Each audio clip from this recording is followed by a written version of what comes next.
a maravilhosa graça e a paz de Cristo Jesus, Senhor e Salvador da Igreja, seja com o seu coração.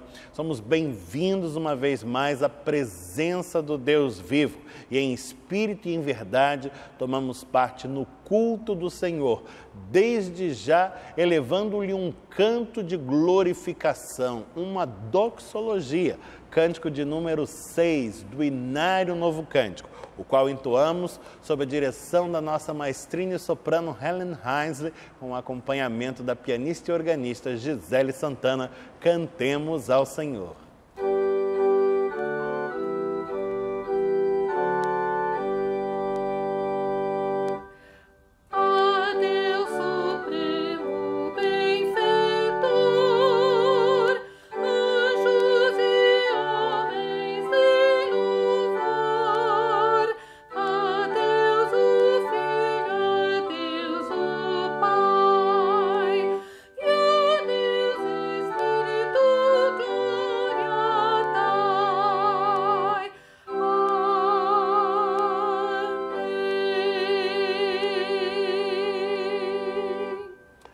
Ainda neste espírito de adoração e louvor, fechamos os nossos olhos, elevamos os corações ao alto, falamos com Deus em oração.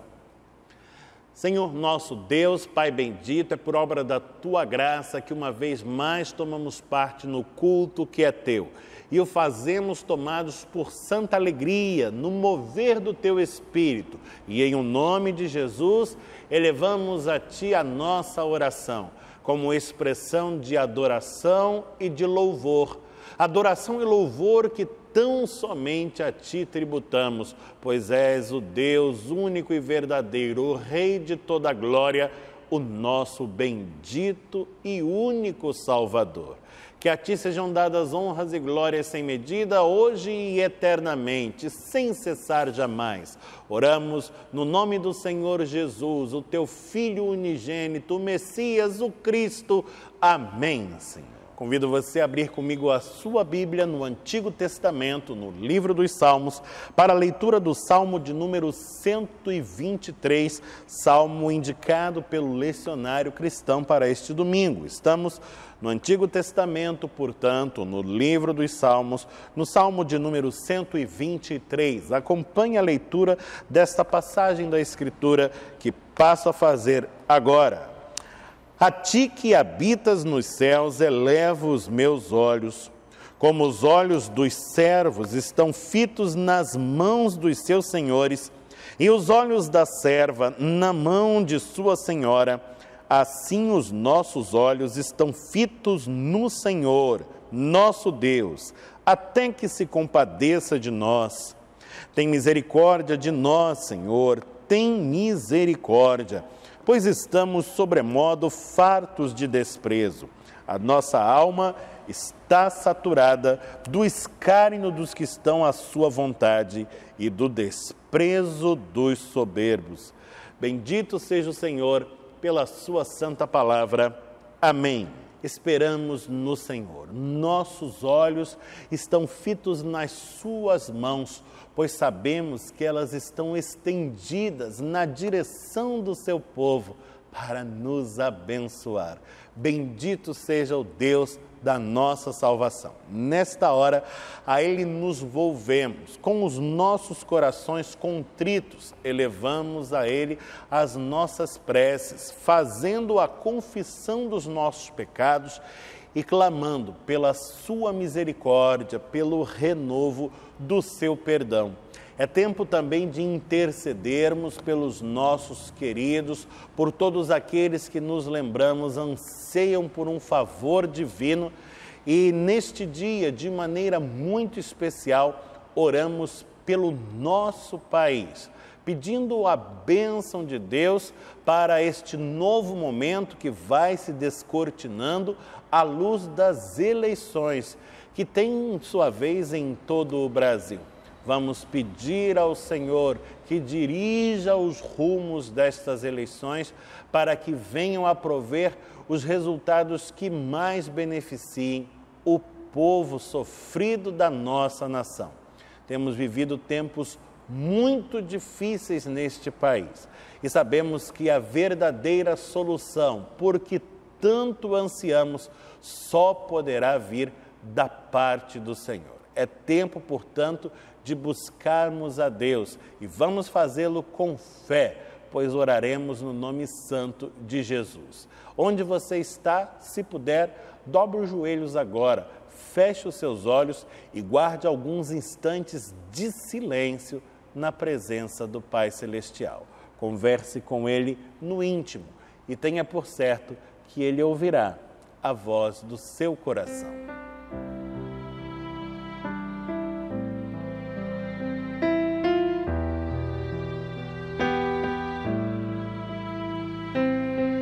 Senhor nosso Deus, Pai bendito, nós te louvamos pela certeza que temos de que ao dobrarmos os nossos joelhos aqui na terra, Tu te inclinas para nós, desde o mais alto dos céus, dando ouvidos às nossas vozes súplices e enviando resposta às nossas petições.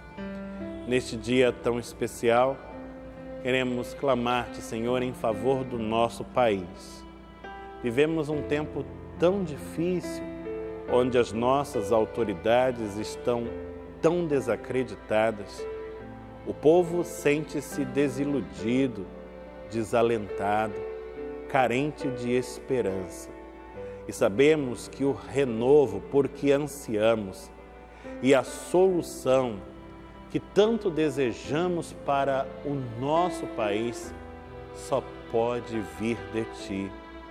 Portanto, Senhor, rogamos a Tua bênção sobre a nossa nação, para que tenha um novo rumo, para que os seus dirigentes, sendo tocados por Ti, se tornem instrumentos na Tua mão para a dispensação da Tua graça, maiormente entre os pequeninos desta terra, que sofrem e gemem com fome e sede de justiça.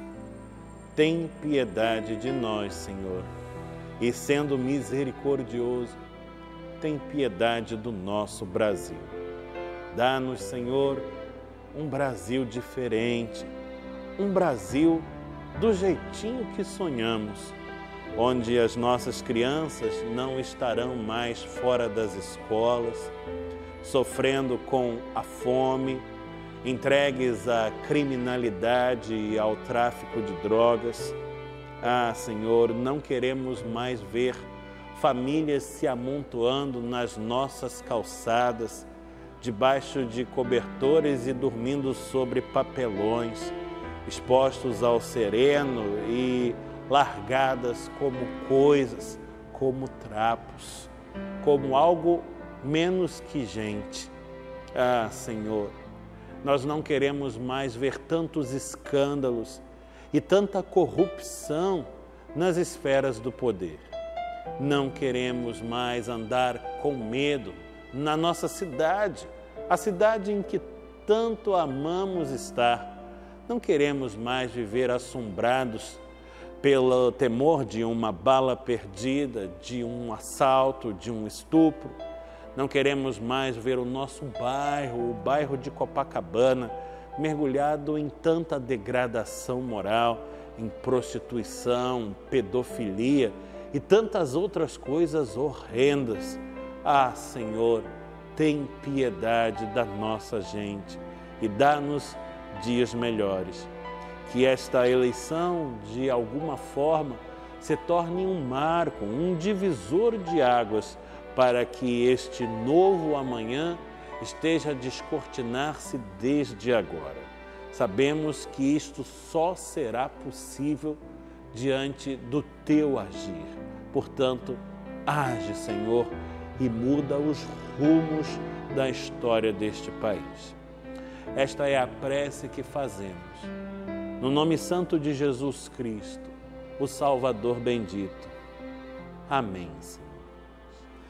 ainda envoltos nessa atmosfera de contrição, de recolhimento, de confissão de pecados, de súplica e intercessão, é que participamos da prece do coro Aidéia Moraes, Renova o Meu Coração, uma adaptação do Salmo de número 51 de Carl Miller, na voz do coro, que canta sob a direção da maestrina Helen Heisley, acompanhado pela pianista e organista Gisele Santana e contando ainda com a edição em vídeo do nosso irmão Daniel Schmidt. Em espírito de oração, participemos do canto do coral.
Deus tem sido conosco, Ele é fiel, Ele é gracioso e em nossas vidas temos desfrutado continuamente do seu cuidado, do seu firme amparo.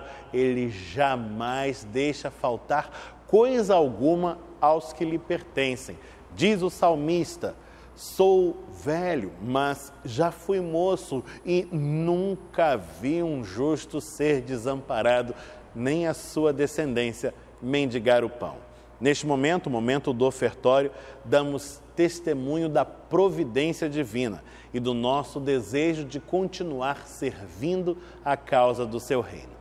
Neste tempo de isolamento social, você continua a participar deste ato através dos meios eletrônicos e digitais disponíveis a este fim. Nesta hora, na tela do seu monitor, você encontra os dados da conta corrente da nossa igreja, para que faça o seu depósito, a sua transferência de maneira segura. Vamos orar e pedir a bênção de Deus sobre estes recursos. Senhor Deus, Deus de toda graça, de toda providência, de toda misericórdia, bendizemos-te, Senhor, pelos teus cuidados para conosco, cuidados que jamais cessam. És superabundante em tua graça para com os filhos teus. E nós damos testemunho disto nesta hora, através dos dízimos e das ofertas que encaminhamos aos cuidados da igreja. Rogamos-te, ó Deus, que consagres estes recursos para que nas tuas mãos sejam empregados em tudo aquilo que queres, para a continuidade da tua obra, aqui onde nos puseste e aonde mais enviares a tua igreja. Sê, Senhor, gracioso para conosco e dá-nos vermos esses recursos se multiplicarem nas tuas mãos e que assim prossiga o labor em favor do Evangelho, para a glória do teu nome e a bênção de muitos. Esta é a prece que lhe fazemos em o nome do Senhor Jesus Cristo, o nosso Salvador bendito. Amém. Quem pode contar as bênçãos de Deus? Quem é capaz de enumerá-las uma a uma? Que grande desafio, pois o nosso Deus é aquele que trabalha incessantemente em favor dos que são seus. As muitas bênçãos é o tema do cântico que vamos entoar juntos. Hino de número 63, do Inário Novo Cântico, sendo nele dirigidos pela maestrina e soprano Helen Heisley e acompanhados pela pianista e organista Gisele Santana. Cantemos em espírito de gratidão ao Deus de toda a providência.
Convido você mais uma vez a abrir comigo a sua Bíblia, agora no Novo Testamento, no texto em que vamos meditar.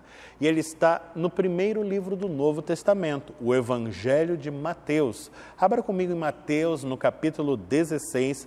Nós vamos ler em Mateus 16, desde o versículo número 13 até ao versículo de número 16. Estamos no Evangelho de Mateus, estamos no capítulo 16, lendo desde o versículo número 13 até o versículo de número 16. Acompanhe comigo na sua Bíblia a leitura desta passagem do Evangelho que passo a fazer desde agora. Assim nos fala a palavra de Deus. Indo Jesus para os lados de Cesareia de Filipe, perguntou a seus discípulos: quem diz o povo ser o Filho do Homem? E eles responderam, uns dizem João Batista, outros Elias e outros Jeremias ou algum dos profetas. Mas vós, continuou ele: quem dizeis que eu sou? Respondendo Simão Pedro, disse: tu és o Cristo, o Filho do Deus vivo. Bendito seja o Senhor pela sua santa palavra. Amém. É possível conhecer alguém de fato, de verdade, só de ouvir falar? No mundo antigo, se você não tivesse a possibilidade da experiência direta com uma pessoa, talvez este fosse o único meio de conhecê-la. Já que estamos falando de um tempo onde não haviam sido inventados ainda a fotografia, o vídeo, a televisão, a internet e outros tantos meios de comunicar a informação que conhecemos hoje e fazem parte do nosso dia a dia. Bom, naqueles tempos, ou você conhecia alguém diretamente através do contato pessoal, da experiência direta com a pessoa, ou você ouvia falar dela. E muita gente estava ouvindo falar do tal carpinteiro de Nazaré que andava pelas bandas da Galileia e realizava prodígios e trazia um discurso novo que mexia com as multidões, um novo rabi que já agregava em seu redor um grupo de discípulos e andava a ser assediado pelas multidões. A fama de Jesus já o antecedia nas localidades para as quais se dirigia. E agora, de maneira provocativa, Jesus interpela o círculo dos discípulos com esta pergunta: o que o povo diz acerca de mim? Ou, nas suas próprias palavras, conforme o registro do evangelista, quem diz o povo ser o Filho do Homem? É o que consta do versículo de número 13 que acabamos de ler. Esta expressão, o Filho do Homem, que remonta ao livro de Daniel no Antigo Testamento, reforça o caráter humano de Jesus e que precisa, de fato, ser reforçado especialmente para nós, já que somos herdeiros de uma tradição que já conta com aproximadamente 2000 anos, na qual olhamos para Jesus e reconhecemos nele uma figura divina. Jesus é o Filho de Deus, a segunda pessoa da Trindade Santíssima. Mas aqueles companheiros de Jesus, os seus discípulos que vinham ladeando com ele já há algum tempo, sendo testemunhas oculares dos seus feitos e ouvindo os seus discursos, aqueles olhavam para um Jesus bastante humano, de feições muito definidas, um homem de carne e osso que estava ao seu lado, cujos pais eram conhecidos, cuja procedência também não era segredo para ninguém. Ora, este Jesus, tremendamente humano, ao qual as massas têm acesso agora, quem diz o povo ser este?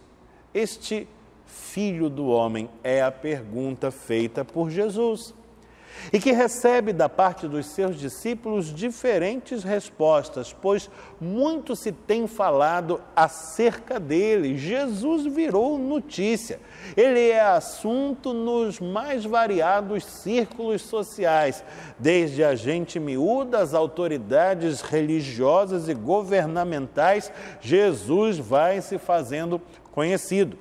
E segundo a resposta dos discípulos, há alguns que dizem que Jesus, na verdade, é João. João, o Batista, que o antecedeu e vinha fazendo discípulos no deserto há algum tempo. Outros dizem que é uma manifestação do profeta Elias. Outros dizem que é o profeta Jeremias que retornou. Muito se tem falado acerca de Jesus naquele momento. E Jesus insiste na pergunta agora focando os seus discípulos em particular. E vós, continuou ele, conforme o versículo 15, quem dizeis vós que eu sou? Muito se tem falado acerca de Jesus ainda hoje. Se fizermos a pergunta que Jesus fizera outrora ao povo do nosso tempo e lugar, colheremos também variadas respostas. Há aqueles que dizem que Jesus foi um homem notável. Outros dirão que era um judeu, talvez um dos mais famosos, um judeu. Outros dirão que foi um notável líder religioso. Outros o chamarão de revolucionário. Outros dirão ser um notável psicólogo, o maior psicólogo que já existiu. Um operador de milagres, um grande pregador, um espírito evoluído. Quem é Jesus, afinal? Ainda que se multipliquem as respostas, Jesus aponta uma em particular como a verdadeira resposta para esta pergunta, ou a mais desejável, a que melhor faz precisar a sua figura, segundo o propósito que Deus lhe deu.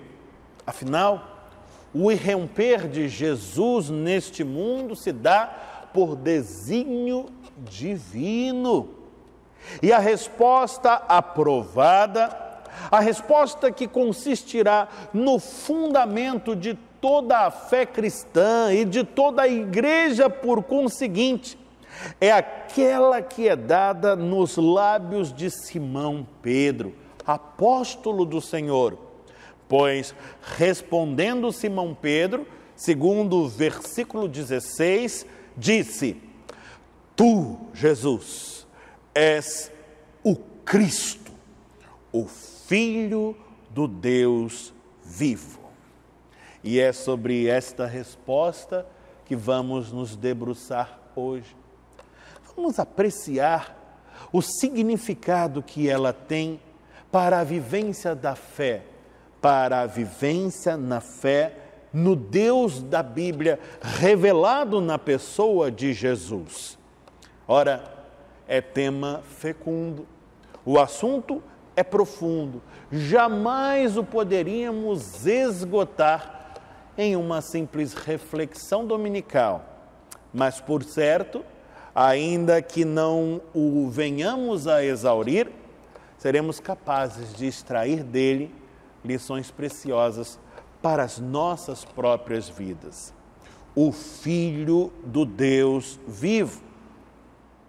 Simão Pedro está estabelecendo, portanto, uma relação intrínseca entre a figura do Filho do homem e a figura do Filho do Deus vivo, sublinhando que aquele mesmo Jesus que era visto e ouvido por todos que se acercavam dele, o Jesus, filho do carpinteiro de Nazaré, que andava pelas estradas empoeiradas da Galiléia, cuja fisionomia podia ser reconhecida, cuja voz podia ser apreciada, cuja companhia se podia desfrutar fisicamente. Aquele Jesus, homem, inteiramente humano, era também o Filho do Deus vivo e Deus mesmo, inteiramente divino. Como pode dar-se algo assim? Como pode alguém ser, ao mesmo tempo, inteiramente humano e inteiramente divino? Não o podemos saber. Tais coisas só podem ser conhecidas e aceitadas no âmbito da fé. Mas o fato é que a confissão de Pedro, pois sua resposta é, acima de tudo, uma confissão de fé, a confissão de Pedro não para por aí. Tu és o Filho do homem, tu és o Filho do Deus vivo. E este que é ao mesmo tempo homem e Deus, humano e divino, é o Cristo. A palavra que traduzimos por Cristo é a palavra grega Christos, que é, na verdade, o equivalente do aramaico Messiá. E assim como Messiá, Christos, a que traduzimos por Cristo, significa ungido. Alguém que era ungido na cultura do povo de Israel era alguém investido de algo que vem do alto, que recebia uma investidura divina. Por excelência, a unção representava um dom de Deus, uma capacitação especial, concedida mediante o agir do seu Santo Espírito. Unção esta que não era dada a qualquer um, mas que encontrava em 3 figuras distintas e muito especiais o seu lugar usual. E quando reconhecemos em Jesus a figura do Cristo, que é o Messias, a figura do Salvador, portanto, já que o Messias, Cristo, é o Salvador há séculos esperado pelo povo, estamos reconhecendo nele essas 3 figuras. A figura do rei, a figura do profeta e a figura do sacerdote. Reconhecer em Jesus o Cristo é reconhecer nele o Salvador. E reconhecer em Jesus o Salvador é reconhecer nele o sumo rei, o sumo profeta e o sumo sacerdote. O rei que está acima de todos os reis, o profeta que muito excede a todos os demais profetas, o sacerdote definitivo. E nós vamos hoje refletir sobre o que tudo isto significa para as nossas próprias vidas e para a nossa própria relação com Deus. O que significa confessar a Jesus como Rei? O que significa confessar a Jesus como profeta? O que significa confessar a Jesus como sacerdote? Sobre isto vamos pensar. E eu tenho certeza que esta reflexão será de grande valia para mim e para você também. A figura do rei é a figura daquele que foi ungido por Deus para governar. O rei reina, o rei domina, o rei exerce a autoridade e todos os demais servem à sua vontade, pois a sua palavra, a palavra real, tem valor de lei. Confessar a Jesus como Cristo é confessar a Jesus como Rei, pois Jesus não é um Cristo, nem tampouco um Rei, não um dentre outros, um no meio de demais. Jesus é o Cristo e o sumo Rei. E confessar a Jesus como Rei significa colocar-se debaixo do seu senhorio. Significa entregar-se à sua regência, ao seu governo. Significa confiar na sua providência, no seu cuidado. Significa submeter-se à sua vontade, expressa na sua lei. Quem não é capaz de reconhecer o senhorio de Jesus, quem não é capaz de entregar-se aos seus cuidados, quem não confia no seu domínio, no seu governo, que exerce sobre a realidade da vida, quem rejeita a sua lei, dá as costas à sua vontade, não pode chamar a Jesus de Senhor, não pode confessá-lo como Rei, não pode reconhecê-lo como Cristo. Fomos chamados a este testemunho, pois é a igreja o povo que reconhece no Filho do Homem o Filho do Deus vivo, nele o Cristo Salvador e nele o Supremo Rei. Somos o povo que se submete ao seu governo, que abraça com alegria o seu desígnio e que vive confiado no seu domínio. Confessamos a Jesus como Cristo, confessamos a Jesus como Rei. A figura do profeta é, na Bíblia, a figura daquele que fala em nome de Deus. A própria palavra grega profetes significa isto, aquele que fala diante de outrem. O profeta é aquele que não fala de per si, mas abre a sua boca para dar voz ao Senhor. Ele fala aquilo que Deus lhe revela e anuncia, portanto, a vontade do Altíssimo. O profeta é o embaixador do Deus vivo. E quando reconhecemos a Jesus como o Cristo, reconhecemos nele a figura do sumo profeta, aquele que recebeu do alto a unção para falar em nome do Senhor. Jesus é, portanto, o arauto da verdade e mais do que isto, pois ele é a própria palavra, o verbo de Deus que nele se manifesta e ele é a verdade e nela caminho e vida. Reconhecer a Jesus como Cristo, confessá-lo como o Filho do Deus vivo, é confessá-lo como profeta, sumo profeta, é confessar a sua palavra como palavra verdadeira, confiável, na qual não há erro nem risco de tropeço. A palavra de Jesus é aquela que não traz confusão, mas esclarecimento, que nos permite discernir com precisão a realidade, a vereda do bem e a vereda do mal, a fim de que por ela venhamos a pautar a nossa caminhada com segurança.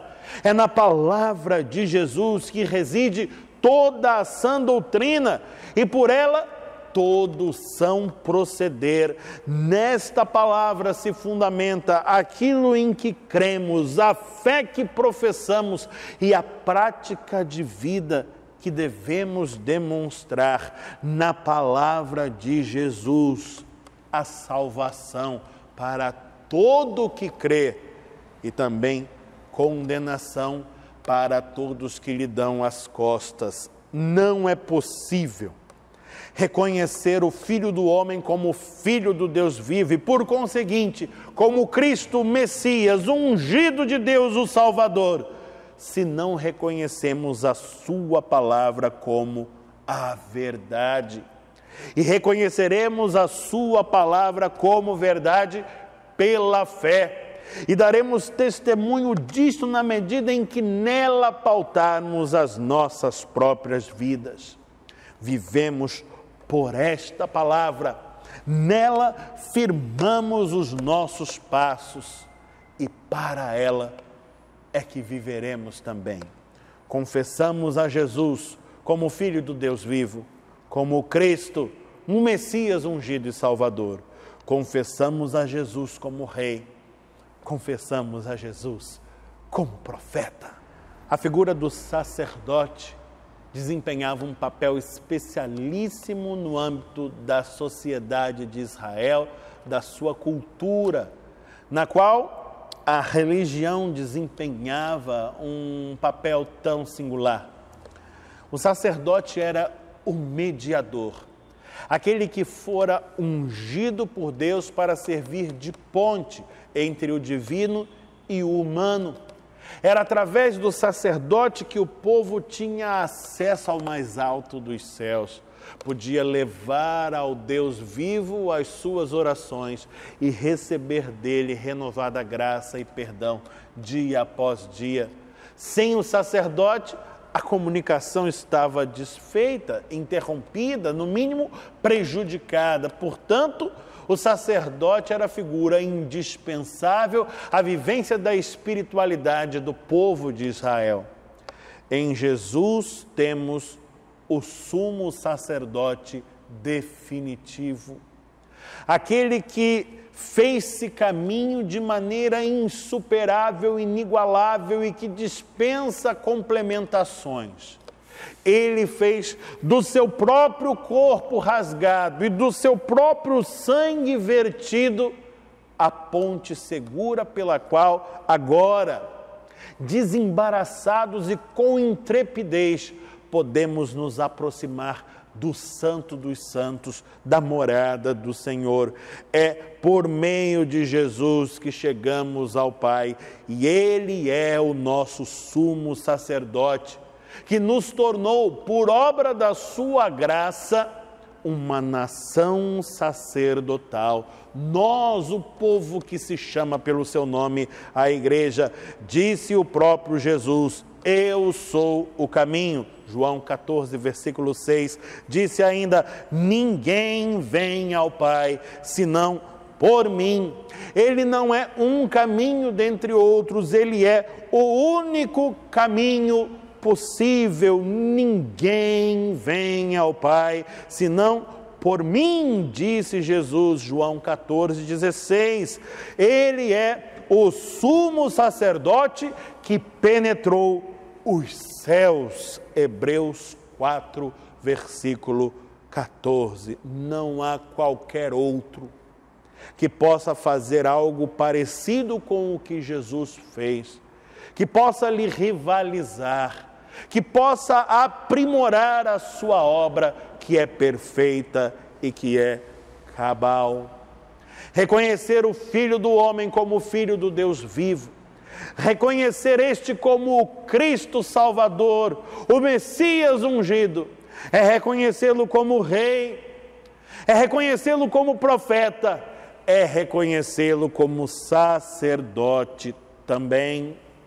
E é através de uma aproximação cada vez mais intensa com Jesus, na nossa experiência de fé cotidiana, que vamos experimentando um relacionamento mais profundo com o Pai Celestial, com Deus como um todo, com a Trindade Santíssima, este mistério tremendo e maravilhoso que acolhemos com temor e tremor e corações profundamente agradecidos. Não é possível reconhecer a Jesus como Filho de Deus, como Cristo Messias, como ungido e Salvador, sem reconhecê-lo como sumo sacerdote definitivo, como o único caminho que leva ao Pai. Este é o fundamento basilar de toda a fé da Igreja. E participar desta fé é experiência sobremodo transformadora, pois tão somente nestas balizas podemos nos pautar com grande segurança. Jesus, o Filho do homem, o Filho do Deus vivo, o Cristo Messias, o ungido Salvador, é o sumo Rei, ao qual nos submetemos com alegria, confiados no seu governo soberano. Ele é o profeta definitivo, cuja palavra é a verdade e não pode mentir, pois ele mesmo é a verdade e deve ser ouvido. Ele é o sumo sacerdote perpétuo, cuja obra cabal, perfeita, se realizou e chamou-nos ao sacerdócio também, dando-nos um caminho seguro, um livre acesso ao mistério trinitário, ao Pai Celestial, bênção pela qual somos infinitamente gratos. E assim, apreciando a confissão de Pedro, apreciando a confissão da Igreja, nos recordamos qual a nossa própria confissão e a reafirmamos uma vez mais. Cremos em Jesus Cristo, o Filho do homem e Filho do Deus vivo. Cremos que Ele é o Messias, o ungido, o Salvador, enviado por Deus. Cremos que Ele é o Rei que governa, o profeta, Verbo encarnado, o sumo sacerdote definitivo, nosso único acesso a Deus. Vivamos por esta fé e que Deus nos abençoe, hoje e sempre, em nome do seu Filho Jesus. Amém. Nosso irmão seminarista Gerson tem uma palavra preparada para falar aos nossos corações e que vem da parte do Senhor. Vamos ouvi-lo com vivo interesse e grande atenção. Bom dia, igreja, graça e paz da parte de Deus e do nosso Senhor Jesus Cristo. Salmo 42, no versículo 1 diz assim: Como suspira a corça pelas correntes das águas, assim por ti, ó Deus, suspira a minha alma. A corça é um animal corredor, ela corre, ela se cansa, ela tem sede e ela anseia por águas, por refrigério e renovo de forças. Isso acontece conosco também. Nós corremos, nós trabalhamos, as nossas forças acabam. Quando a vida é cansativa e nos suga e nos deixa exaustos, nós temos a necessidade de encontrar refrigério. A nossa alma se abate pelo cansaço e nós precisamos renovar as nossas forças. E ficamos como a corça, ansiando pelas águas de descanso. Mas o salmista nos ensina que nós precisamos buscar a fonte verdadeira onde nossa sede pode ser saciada. A alma do salmista anseia pelo Senhor, porque ele sabe que o Senhor é o único capaz de saciar a sede do seu coração. Diante da sede do nosso coração, diante da sede que surge quando a vida nos cobra o preço por caminharmos sozinhos e às vezes nos cansarmos demais, mais do que deveríamos. Quando o nosso coração está abatido, só há uma resposta. Você precisa buscar da fonte verdadeira, a fonte que jorra do trono de Deus. Senhor, sacia a minha sede, que essa seja a oração do nosso coração essa semana. Que você tenha uma semana abençoada e cheia de Jesus. Está se aproximando o final de mais um ano litúrgico da Igreja. O ano de celebrações da Igreja se encerra com a celebração do Dia Nacional de Ação de Graças, uma festa bonita, uma data especialíssima, em que nós olhamos para trás e reconhecemos tudo aquilo que Deus tem feito por nós. 365 dias no ano, Deus é misericordioso, gracioso e nos abençoa largamente. E nesse dia, de maneira muito singular, nós evitamos fazer súplicas ou petições ao Senhor, mas tão somente lhe ensejamos a nossa gratidão. É tempo de agradecer.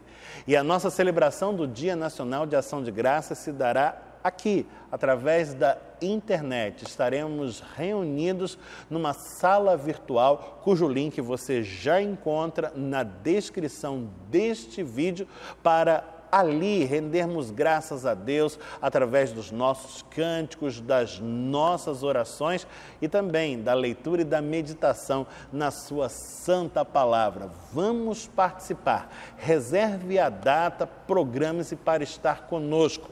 Dia 26 de novembro, quinta-feira, às 7h30 da noite. Dia Nacional de Ação de Graças. Estaremos juntos. E eu espero por você. Trago uma palavra da parte do Conselho da Igreja, para a qual peço a sua máxima atenção nesta hora. Ela diz respeito à pandemia do Covid-19. Em todo este período, que vem desde março deste ano, o Conselho da Igreja tem estado atento ao cenário da pandemia, no nosso país, no nosso estado, na nossa cidade, no nosso bairro de Copacabana em particular.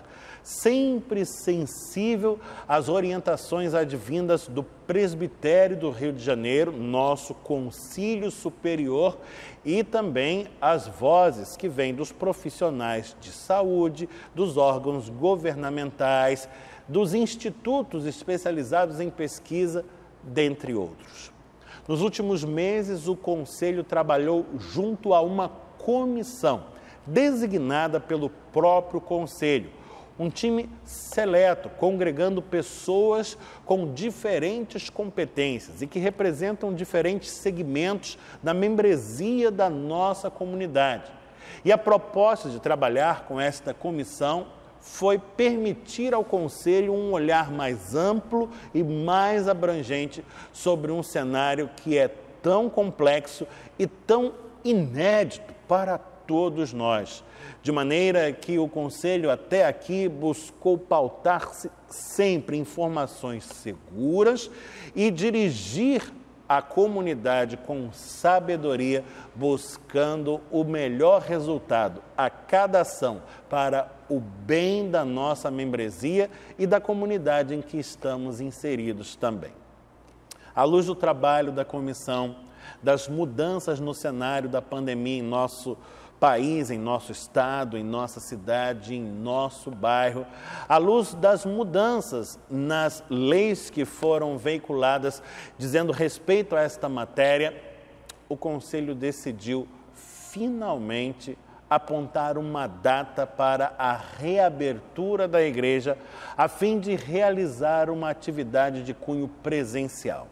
Estamos marcando o dia 6 de dezembro, anote para não esquecer, primeiro domingo do mês de dezembro, dia 6 de dezembro, com o dia para realizarmos o nosso primeiro culto teste. Chamamos culto teste porque nesse dia vamos testar a nossa infraestrutura que foi toda preparada para esta ocasião, para este novo momento que vai se descortinando perante nós e para que possamos testar a nossa capacidade de cumprir todos os protocolos de segurança que este novo momento exige de nós. Dia 6 de dezembro, portanto, primeiro domingo do mês de dezembro, no horário das 10h30, a igreja estará aberta para a realização deste culto teste. E até lá, no curso das próximas 2 semanas, nós vamos veicular algumas mensagens através da internet, neste nosso canal no YouTube, na nossa página no Facebook e ainda nos nossos grupos de WhatsApp, ajudando você a se preparar para este momento, provendo a você as principais informações quanto às providências que devemos tomar e o que devemos esperar neste novo normal que vai se instaurando entre nós. Mas o Conselho quer lhe dizer algo mais, e eu passo a palavra nesta hora aos membros do Conselho, aos nossos irmãos presbíteros. A pandemia do coronavírus ainda é uma realidade no nosso estado, na nossa cidade, no nosso bairro, e devemos manter o distanciamento social e as medidas de higiene para evitar a propagação e a contaminação deste vírus. O protocolo definido pelo Presbitério do Rio de Janeiro para a retomada dos cultos presenciais define a distância mínima de 2 metros de raio entre as pessoas no santuário. Esta definição reduz consideravelmente a capacidade do nosso templo, para um número máximo de 28 pessoas que podem estar ao mesmo tempo durante o culto. Por isso é necessário que aqueles que desejam participar do culto presencial teste contactem a Secretaria da Igreja para realizar a sua inscrição e reservar o seu lugar no culto. Nós compartilharemos mais informações sobre esse processo de inscrição nas próximas semanas. Este é um primeiro movimento da nossa Igreja para a retomada e queremos reafirmar aqui o compromisso do Conselho da Igreja quanto ao cuidado, ao zelo, que estará atento à evolução do quadro da pandemia nas próximas semanas. E caso haja alguma modificação, estaremos retornando para vocês para que a Igreja tenha clareza quanto às nossas ações. Que Deus nos abençoe. Amém. O Conselho da Igreja recomenda para aquelas pessoas incluídas nos chamados grupos de risco da Covid-19 que se abstenham de vir à igreja, que evitem sair de casa e que continuem assistindo os cultos na segurança e no conforto dos seus lares. Estão inclusos nesses grupos as crianças até 11 anos de idade, as pessoas acima de 65 anos e os portadores de alguma comorbidade, tais como diabetes, hipertensão, obesidade e outros. Ou ainda que estejam apresentando algum sintoma, tipo tosse, febre, dificuldade de respiração, indisposição e etc. Então, nós recomendamos, aliás, o Conselho da Igreja recomenda que fiquem em casa, aguardem o momento propício E se estiverem sentindo algum desses sintomas que eu falei, que procurem urgentemente assistência médica. É claro que nós estamos muito ansiosos por voltar à nossa querida igreja, nos abraçarmos, confraternizarmos uns com os outros, mas devemos fazer isso com toda a paciência e com toda a segurança e no momento certo que Deus certamente preparará para nós. É com grande emoção que trago essa notícia de um culto teste que estamos preparando. Lembrando que só poderão estar presentes os irmãos que estiverem previamente marcados. Lembrem-se de que a pandemia não acabou e ela é grave. Não poderemos estar com a nossa amada igreja lotada como gostaríamos que fosse. Lembrando, irmãos, que é apenas um culto teste. Nossa principal atividade continuará sendo virtual com nossos canais na internet. Veja os links na descrição abaixo desse vídeo. Todo o nosso trabalho estará sendo pela internet. Nossos cultos dominicais estarão sendo transmitidos sempre às 8 horas da manhã. Nossa reunião de oração às segundas-feiras, às 19h30. A escola bíblica às quartas-feiras com os nossos professores Ruth Lázari e o presbítero Radier Araújo. O encontro do coral A Ideia Moraes, às quintas-feiras, às 18 horas. Reunião dos adolescentes, às quintas-feiras, às 19 horas. Às sextas-feiras, temos reunião de oração da SAF. Enfim, nossos encontros estão bombando na internet. Quem puder, participe, pois estamos levando a palavra do nosso Deus a lugares que nem imaginávamos. E é claro que isso tudo é obra de Deus em nossas vidas. Que Deus nos abençoe para a sua honra e glória. Como já foi dito, ao longo destas próximas 2 semanas, você continuará recebendo, através dos nossos canais aqui na internet, informações sobre este culto teste e ainda sobre o que você deve esperar nessa celebração. Continue atento às muitas informações que o Conselho há de lhe prover e em oração. Temos por certo que Deus está conosco, nos dirigindo até aqui e continuará a fazê-lo neste novo tempo que se apresenta perante nós.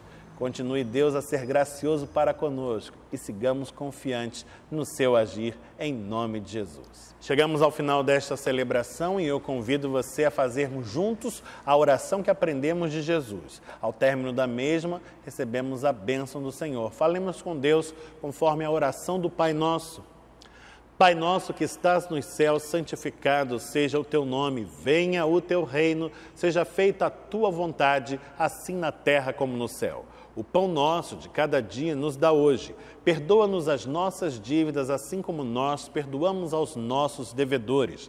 Não nos deixes cair em tentação, mas livra-nos do mal, pois teu é o reino, o poder e a glória para sempre. Amém. Receba a bênção do Senhor. Que o Senhor te abençoe e te guarde, que o Senhor faça resplandecer o rosto sobre ti e tenha misericórdia de ti, que o Senhor sobre ti levante o rosto e te dê paz. E que a graça de nosso Senhor e Salvador Jesus Cristo, o amor de Deus o Pai e a comunhão do Espírito Santo permaneçam sobre todos, hoje e eternamente. Amém.